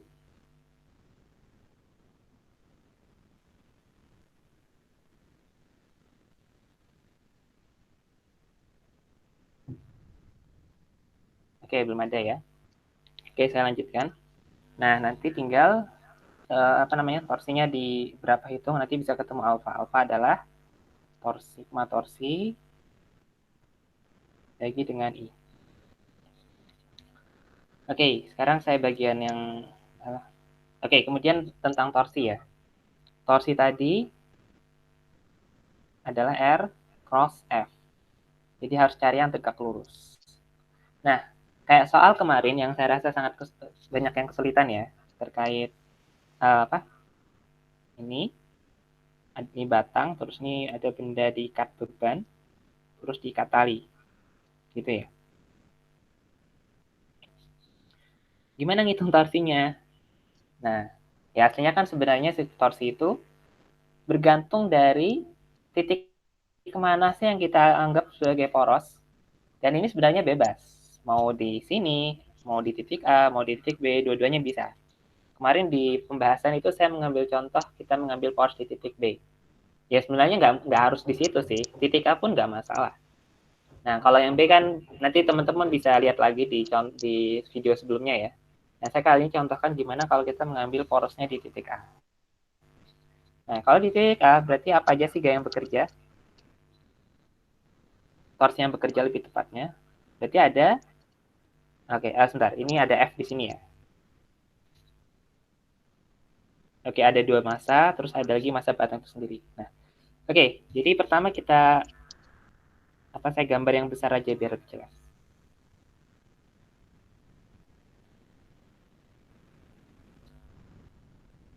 Oke, ini ada poros, terus massa batang di sini, pusat massa batang, maka dia punya W1. Kemudian di sini digantung W2 ya. Terus di sini di titik ujung persis digantung W3. Dan di sini dikasih tali. Ini membentuk sudut alfa. Oke. Nah, gimana ngitung torsinya? Nah, kita lihat gaya apa sih yang kira-kira punya jarak terhadap poros ini? Oke, yang jelas untuk F dia tidak punya jarak terhadap pusat rotasi. Karena kan dia persis di sini kan. Jadi ini kita mengambil acuan pusat rotasinya adalah di titik A, bukan di titik B seperti contoh sebelumnya. Nah, kalau di sini, maka F tidak punya torsinya. Kan? Kenapa? Karena tidak punya R. Karena definisi torsi itu harus ada pengalih R. Sama kalau kayak kalian mendorong pintu persis di Excel-nya. Itu nggak akan bisa berputar kan kalau kalian mendorong pintu di Excel. Nah, seperti itu.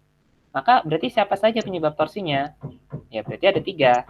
1, 2, 3. Inilah penyebab, 4. Inilah penyebab torsinya. Nah, sekarang gimana ngitungnya? Ya, pakai rumus tadi. Torsi adalah R cross F. Di mana R itu jarak antara pusat rotasi dengan posisi gaya, kemudian dan dia harus tegak lurus dengan F-nya. Nah, di mana kalau W1, W2 maupun W3 itu kan ada sudutnya ini ya. Misalnya ini sudutnya beta. Berarti kayak tadi kan sudah diambil contoh ya, maka R-nya adalah W kali cos beta. Oke, jadi sin cos itu bergantung dari posisi sudut ya. Kan kita maunya, oke, biar gampang saya buat sabar aja. Nah,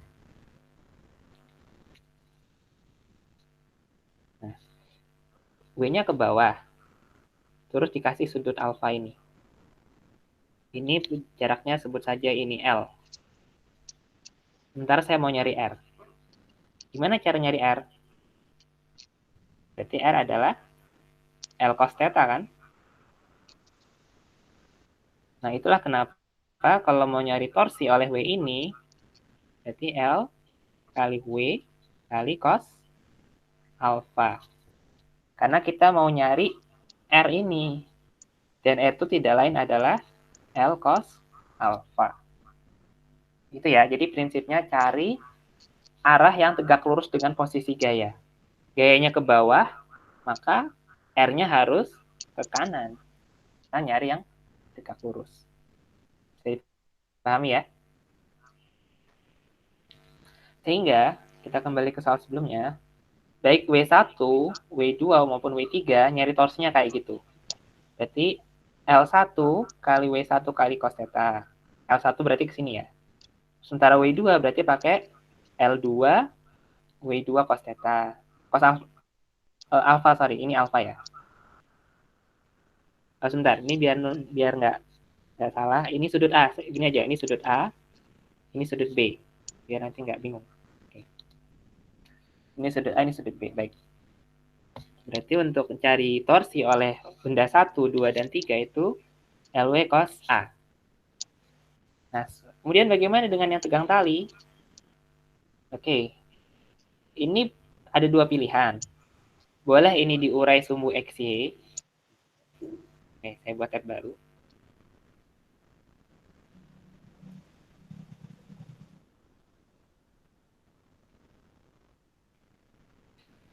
Kan miring gini ya. Nah, boleh kalian uraikan dalam sumbu XY. Berarti, apa namanya? Ini jadi ke atas dan ke kiri. Kita sebut saja ini TY, ini TX. Nah, untuk TY, berarti inilah RY. Jaraknya si TY. Boleh seperti ini. Di mana arah torsinya akan berlawanan arah jarum jam. Sementara ini TX. Dan inilah RX-nya. Jadi, pilihan pertama adalah memecah gaya tegang tali menjadi dua buah torsi. Jadi, torsinya adalah RY kali TY. Ini asumsi berlawanan arah jarum jam positif ya. Jadi, sebenarnya mau positif negatif itu terserah, yang penting konsisten. Tambah RX TX. Nah, gimana nyari RY dan TX? Nah, ini sama kayak tadi ya, kalau ada sudutnya berapa, ya tinggal dimasukin aja gitu. Dan jangan lupa untuk kasus seperti ini TY dan TX punya hubungan ya. Karena ini sudah jelas arah T-nya pasti miring ke sana. Di mana T itu adalah TY kuadrat tambah TX kuadrat. Kemudian TY adalah ini tadi sudut B ya. Berarti TY T sin B. Sementara TX T cos B. Dilihat dari ini. Ini pilihan pertama. Diuraikan terus dijabarkan. Atau pilihan kedua langsung dibuat gimana caranya tegak lurus.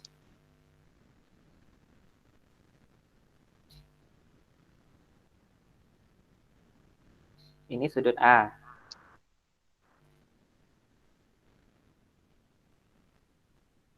Sini ke sana. Ini sudut B.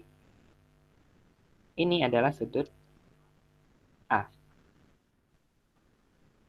Berarti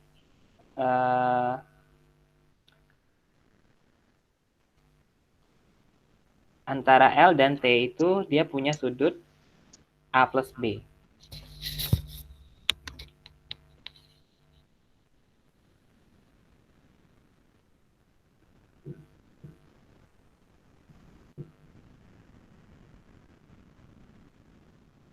Dan kita nggak tahu ini tegak lurus atau enggak A dan B. Nah, oke, ini kelihatannya tegak lurus ya, tapi misal nggak tegak lurus. Jadi misal kayak gini. Ini gini, ini lebar sekali. Ini misalnya gini ya. Ini A, ini B. Nah, gimana cara mencari yang tegak lurus? Nah, yang tegak lurus itu kan tidak lain adalah ini ya. Nah, berarti tidak lain adalah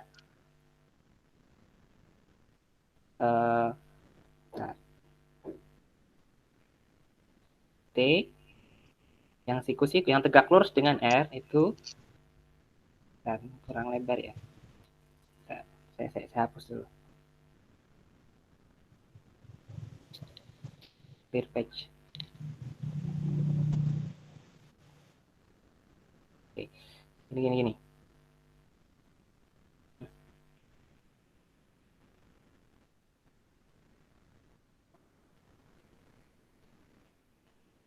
Kalau saya kecepatan tolong dikasih jeda ya. Ini A, maka ini juga A. Terus ini B. Oke. Kita mau nyari yang tegak lurus antara L dengan T. Nah, misalnya kita menyesuaikan T-nya yang gimana caranya T tegak lurus. Ini kalau saya gambar ulang, kira-kira gini. Ini ada A, ini ada B. Gimana cara nyari tegak lurus? Oke, kita lihat di bawahnya ya. Jadi kan kira-kira gini kan. Ini kalau saya potong tengah, berarti tidak lain adalah ini dengan sudut C. Ini kan. Jadi kita gimana caranya T ini bisa menjadi T yang tegak lurus ini. Nah, gimana ngitungnya? Ini ke sini kan total ini sini kan A plus B. Jadi sudut C itu tidak lain adalah A plus B min 90 derajat. Kan seperti itu. Nah, kalau sudah dapat sudut C, maka nyari T yang tegak lurus itu, nah, kita nyari yang, ini kan berimpit, berarti pakai cos. Jadi T yang tegak lurus, kita sebut saja T aksen, itu tidak lain adalah T cos A plus B min 90 derajat. Kita dapatkan T-nya. Maka kalau nyari torsinya langsung saja L kali T aksen. Seperti itu. Ini opsi lainnya ya. Jadi bebas. Baik, itu cara mencari torsi. Nah, terus sebenarnya gimana sih cara mencari biar setimbang? Itu yang perlu kalian ingat bahwa namanya setimbang itu harus berlaku sigma F Y sama dengan 0, sigma Fx sama dengan 0, dan sigma torsi sama dengan 0. Nah, 3 persamaan inilah yang nanti kalian buat dan substitusi satu sama lain. Nah, inilah yang saya bilang bahwa kalau mau ngerjain bab 5, mau nggak mau bab 4, bab 3, 2, 1 juga akan ikut-ikutan. Nah, ini harus dipastikan tuntas. Nah, jadi kalau ada bingung, ya akan ditanyakan gitu. Mulai mana sih bingungnya? Jangan sampai numpuk di belakang. Nanti makin ke belakang makin susah lagi. Makanya harus tuntaskan lah gitu. Gimana biar tuntas? Cara paling mudah adalah dengan sering latihan. Karena dengan latihan kalian tahu mana yang sudah paham, mana yang belum paham. Nah, jadi ya itu juga lah kenapa awal-awal tuh saya sempat memberikan banyak latihan kepada kalian ya. Itu bukan tanpa alasan. Ya karena saya pikir bahwa kalau memang mau perenang mahir, ya harus sering latihan. Karena fisika universitas itu memang berat. Saya akui, fisika universitas itu memang butuh logika yang mendalam. Logika yang mendalam, dan itu nggak bisa diperoleh dengan cara instan. Tiba-tiba bisa itu mustahil. Nah, bagi kalian yang punya background bagus, ya mungkin alhamdulillah gitu, cepat gitu bisa menyelesaikan. Tapi kalau kalian masih belum punya basic, nah ini kan mau nggak mau harus kerja ekstra ya. Nah, dengan itulah maka harus latihan. Tapi nggak apa-apa, ini diambil hikmahnya aja. Hikmahnya apa? Ya pengalaman gitu, gimana menggunakan logika kalian. Karena namanya IT itu sangat penting logika. Algoritmanya, jadi intinya itu kan algoritmanya harus bagus. Kalau algoritmanya sudah bagus, mau ngoding kayak gimana pun gampang. Itu yang membuat kenapa programmer bisa mahal gitu. Gimana dia bisa membuat seefisien mungkin. Nah sama kayak fisika ini, gimana kalian bisa menyelesaikan persoalan ini seefisien mungkin. Nah itulah mungkin logika kalian akan dilatih di situ. Oke, sampai sini ada yang mau ditanyakan dulu. Sebelum saya ambil segmen terakhir, momentum sudut.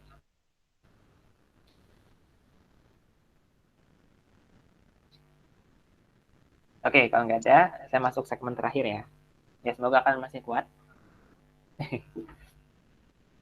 Baik, jadi di dalam benda tegak itu ada istilah momentum sudut. Apa itu momentum sudut? Jadi momentum sudut itu cerita tentang momentum, tapi kasusnya itu benda tegar. Jadi kayak contoh kemarin, ada kayak batang, ya, ditumbuk oleh bola. Nah, teman kalian ada yang menyelesaikannya ini dengan persamaan momentum biasa. Ada langsung M1V1 sama dengan M2V2. Nah, itu nggak berlaku di sini. Kenapa nggak berlaku? Karena ini terdiri dari banyak massa ini. Sehingga nggak bisa dipukul rata langsung M1V1 sama dengan M2V2. Nggak bisa kayak gitu. Maka yang berlaku di sini adalah L1 sama dengan L2. Momentum sudut awal sama dengan momentum sudut akhir. Mirip sama momentum biasa. Tapi ini ceritanya momentum sudut. Di mana momentum sudut itu, kalau dia benda partikel, itu rumusnya adalah R kali momentum, atau MV. Jadi lihat, ini R-nya berapa, massanya berapa, V-nya berapa. Nah, itulah momentum sudut dari partikel yang menghantam batang. Nah, tapi bagi batang, itu apa rumus momentum sudutnya? I kali omega. Nah, ini mungkin yang membedakan ya, antara partikel dengan sudut. Nah, selebihnya insya Allah sama. Nah, mungkin tantangannya di sini. Gimana menghitung I untuk kondisi porosnya tidak di tengah. Nah, itu nanti kalian lihat lagi ya, slide sebelumnya ya, papan sebelumnya. Oh, satu terakhir, paling terakhir insya Allah. Tentang energi kinetik rotasi. Nah, jadi di dalam dinamika rotasi itu juga berlaku kekalahan energi. Kalau dulu EK itu cuma setengah MV kuadrat, kali ini enggak. Dulu kan ini aja ya. Nah, sekarang ini ada terbagi dua. Ada namanya translasi. Translasi itu geser. Geser kiri kanan atas bawah, translasi. Dan ada kinetik rotasi. Rotasi itu perputarannya. Jadi meskipun benda itu posisinya tetap, pusat masanya tetap, tapi kalau dia berputar, berarti dia punya energi kinetik rotasi. Makanya ini bisa menjadi setengah mv kuadrat tambah setengah I omega kuadrat.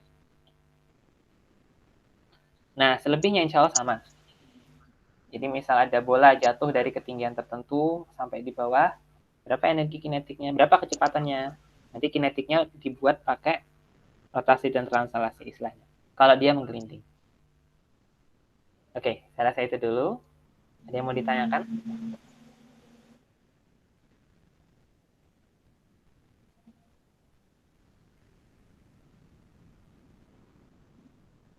Oke, kalau nggak ada, ini terkait quiz ya. Jadi aslinya harusnya pekan ini quiz.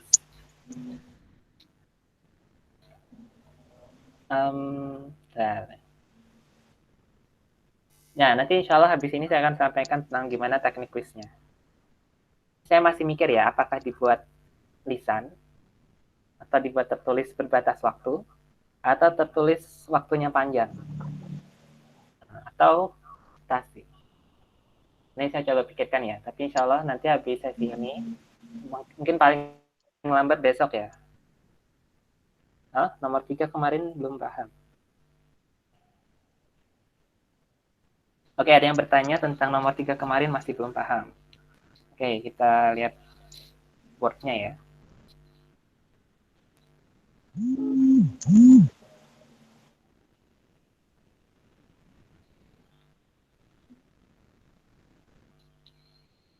Oke, ini nomor 3 kemarin. Oke, saya jelaskan ringkas, nanti tolong tanyakan bagian mana yang bingung. Jadi ini kan cerita kesetimbangan. Cara mau setimbang, apa syaratnya? Ada 3 syarat, yaitu sigma fx 0, sigma fy 0, sigma torsi 0. Nah, itulah ada di persamaan ini. Siapa yang menjadi gaya pada X, itu adalah fx dan tx. Sampai sini paham, Wahid, Yasin? Kalau yang ini paham nggak?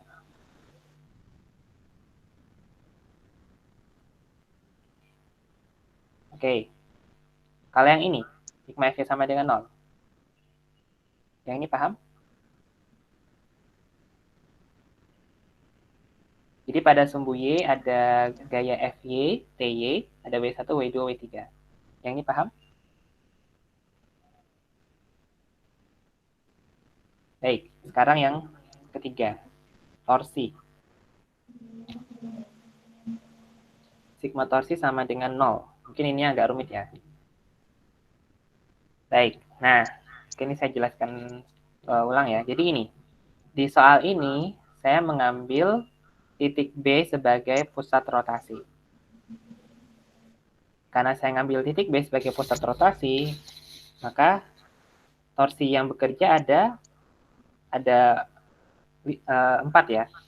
R1 FY, R2 FX, R2 ada 4 torsi di sini.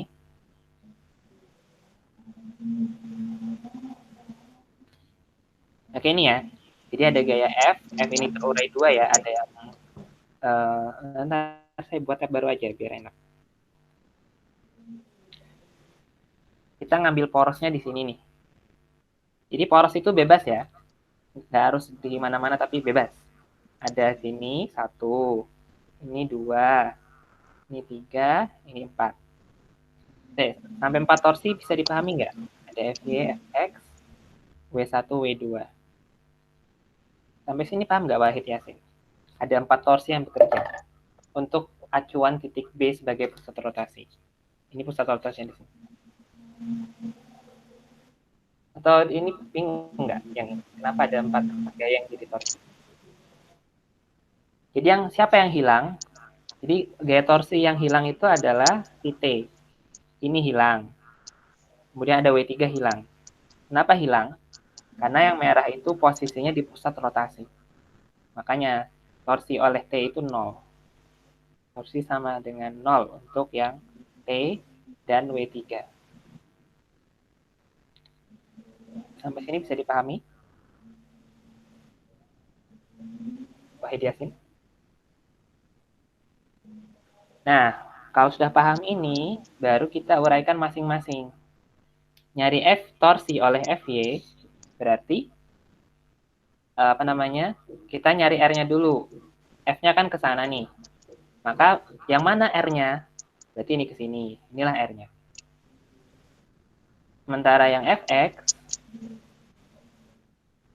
ini kan ke kanan nih. Yang mana R-nya? Berarti inilah R-nya. Kalau, oke. Sampai sini bisa dipahami?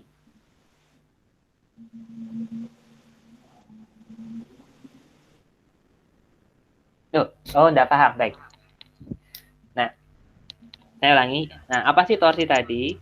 Torsi itu kan R cross F.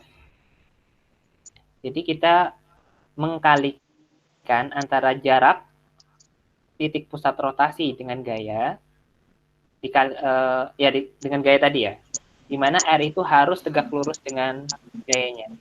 Nah, F-nya kan kalau dipanjangin kan kayak gini ya, maka kita nyari yang tegak lurus. Ini juga harus tegak lurus. Ini R1, ini R2.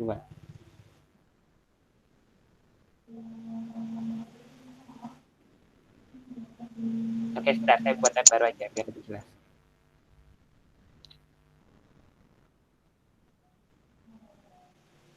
Ini pusat rotasi nih. FY kan ke sini nih. Ini FY. Nah, gimana cari nyari R-nya? Ini kan L. Kita panjangin nih ke atas. Nah, definisi R itu adalah yang tegak lurus. Berarti inilah yang dimaksud yang tegak lurus. Ini R1. Nah, kan dikasih tahu sudutnya itu yang ini ya kalau nggak salah ya. Ini sudutnya ini.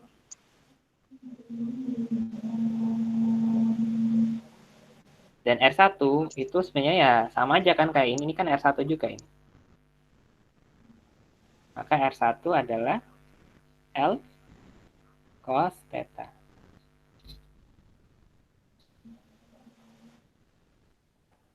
Jadi gitu. Jadi gini, torsi itu R1 kali F. Kita nyari R yang tegak lurus dengan F. Nah, kita pakai ambil contoh yang FY dulu. FY kan ke atas nih. Berarti kalau nyari yang tegak lurus, berarti yang ke kanan kan? Nah, itulah si R1 ini. Nah, berapa besarnya R1? Nah, kita lihat gambar. R1 ke kanan. L diketahui. Ada sudut alfa. Nah, apa hubungan antara R, L, dan alfa? R, L, dan alfa. Ada R1 sama dengan L cos alfa. Bisa dipahami ya, Sin? Sampai sini?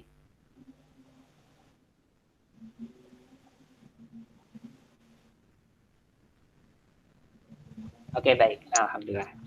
Nah, jadi kalau kita sudah dapatkan R1, maka kita bisa menghitung berapa torsi yang disebabkan oleh si Fy ini.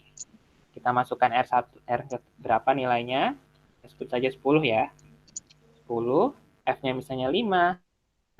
Nah, kita dapatkan torsi oleh Fy adalah 50.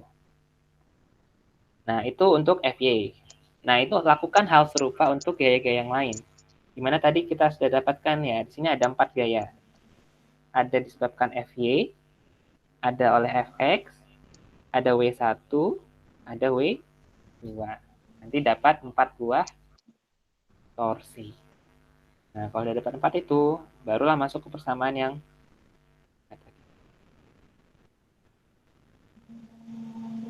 persamaan ini.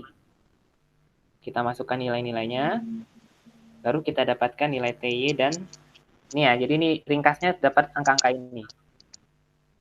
Oh iya, ini terkait Fy dan apa namanya Fx ya. Jadi karena Fy dan Fx itu tidak berhubungan di sini, artinya kita nggak tahu gimana cara mencari hubungan antara Fy dan Fx, maka kita substitusi ke Ty dan Tx. Kenapa disubstitusi? Karena kalau Ty Tx itu ada hubungannya, yaitu Tx itu T sin T cos B, sementara Ty itu T sin B. Jadi gini, coba lihat di gambar ini. Kalau T itu arahnya jelas, miring. Makanya Tx itu T cos B, Ty T sin B. Kalau F, kita belum tahu sudutnya. Jadi F itu bukan 53 ini ya sudutnya ya, bukan. F, karena 53 itu sudut batang, bukan sudut gaya F. F itu nanti akan sesuai dengan nilai Fy dan Fx-nya nanti. Itulah kenapa kita substitusi ke Ty dan Tx. Substitusi pakai apa tadi? Pakai persamaan yang kita dapatkan di persamaan ini. Kita dapat persamaan sigma Fy, kita punya persamaan sigma Fx. Nah, itulah yang kita substitusikan ke T. Jadi tujuannya biar tinggal satu variabel ya. Tujuan apa? Kita substitusi ke apa tadi? Ke Ty itu biar mana tadi?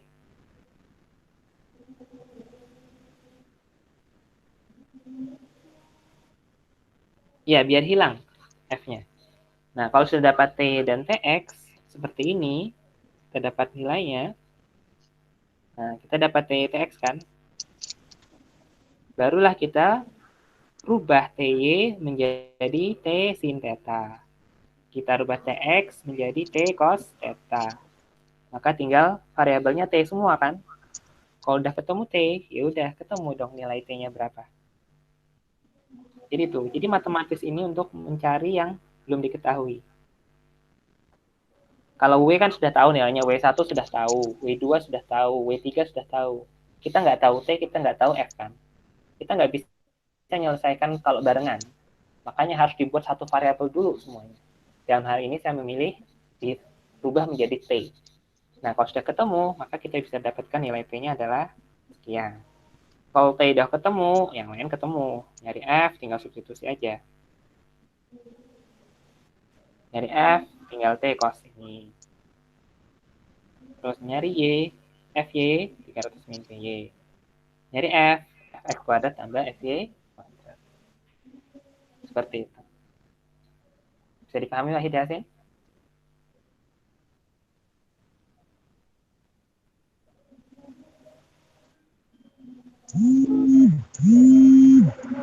Oke, sudah ya. Ada yang mau ditanyakan dulu sebelum kuis? Tapi nggak sekarang kuisnya, jangan khawatir. Jadi jangan kaget gitu. Oh, kuis ya? Ya. Kemungkinan besar kuisnya itu berupa soal berjangka waktu panjang ya. Biar kalian punya cukup waktu untuk merenung. Ada Saya mau ditanyakan lagi? Tapi fixnya nanti saya pikirkan dulu, belum saya putuskan. Saya mau lihat kondisi kalian dulu, makanya saya cek kondisi kalian gimana, baru nanti saya putuskan kira-kira enaknya kuisnya gimana. Oke, sudah nggak ada pertanyaan lagi? Baik, kalau sudah nggak ada pertanyaan lagi, biar bisa nafas. Oh ya, baik. Ini bisa jadi pertimbangan saya.